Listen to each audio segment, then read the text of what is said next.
everyone! For today's video guys ay magluluto po ako ng Singaporean noodles. Ayan po. Ayan. Nag-ano na po ako dyan ng noodles guys. Ayan po ang ating noodles. Ayan po guys ang ating Singaporean noodles. At ito na po guys ang ating noodles.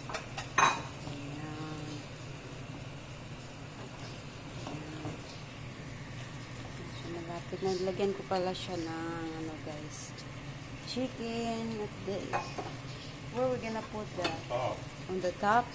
So you're gonna serve already this. Well, you can take this one out of the bowl. That's how it's served. Yan po ang chicken na ilalagay ko guys. Ayan. Singaporean noodles. Ayan po. You don't put that spring onions? Put the spring onions later guys. Ayan, konti na lang yun.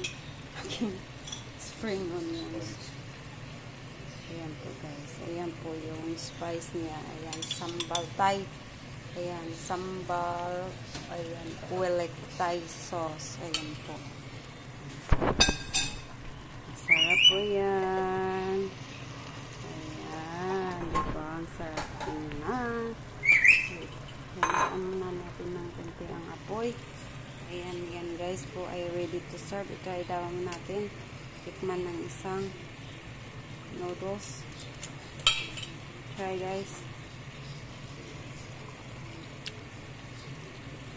Yeah, it's okay. Try ni Pai. Okay. Look like no flavor for me. Ayan po guys, masarap po yan. Ayan na. Ayan po. Ayan po guys, ready to serve na po ang aking Singaporean noodles. Ayan, my version. Ayan po guys. Ayan, masarap po yun guys.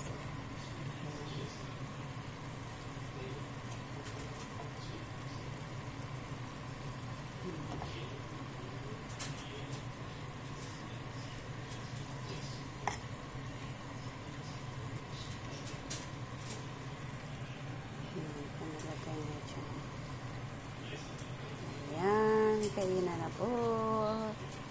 Thank you for watching. And sana nagustuhan niyo po ang aking video. Don't forget to subscribe, like, share, and comment. Bye-bye!